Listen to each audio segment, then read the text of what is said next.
Hey everyone, happy Tuesday. Today our text is 2 Kings 22 through 23 and 2 Chronicles 34 through 35. Today we read about King Josiah, who started his reign at 8 years old.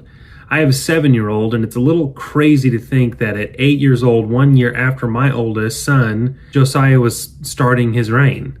The text says that Josiah did all that was right in the eyes of the Lord, and that Josiah walked in the way of his father David. David, of course, was not Josiah's direct father, but this is a reference to Josiah's great-great-great-great-great-grandfather, the David we all know, who loved the Lord and walked according to his testimonies. Really, what we're seeing here is the beginning of the end for Judah. It is prophesied by the Lord that Judah's days are numbered, but Josiah's faithfulness to the Lord is rewarded. The Lord promises to wait until Josiah's death to pour out his wrath on Judah and deliver them over into exile. What I want to draw attention to here is a couple things. Faithfulness is never pointless.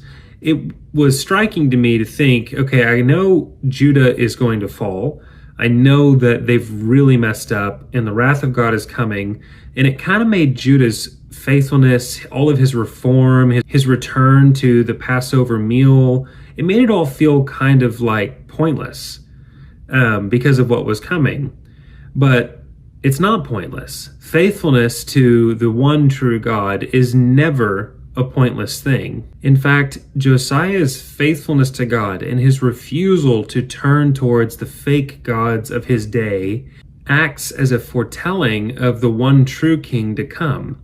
Just as the man of God in 1 Kings 13 prophesied that Josiah would come and be a true and faithful king for the people of God, there was yet to come another king who was going to come to this earth and be perfectly faithful. We see that Josiah's end is somewhat tragic. He goes out to battle when he shouldn't have, in an act of disobedience. And because of his disobedience, he falls in battle. Though Josiah's reign was good and much better than the kings that we've seen before, it wasn't perfect.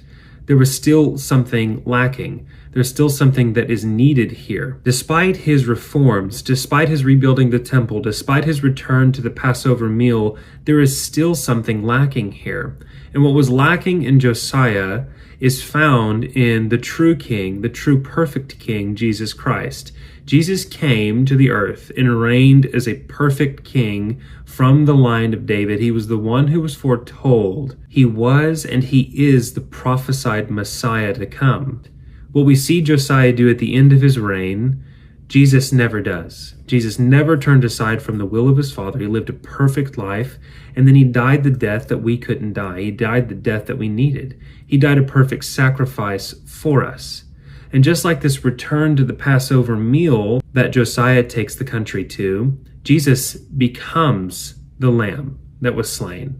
Josiah returns the country to a Passover meal, but Jesus becomes the lamb who was slain in our stead. He was pierced for our transgressions. By his wounds we have been healed.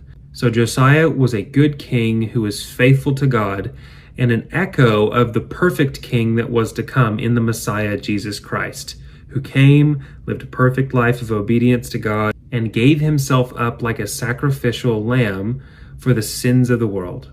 This is what Jesus did. This is the echo of all of these good kings in the Old Testament. And it is what our minds should be drawn to when we see the faithfulness of a good king in the Old Testament. Thank you for tuning in today. Keep going in the Bible reading, and we'll see you next time.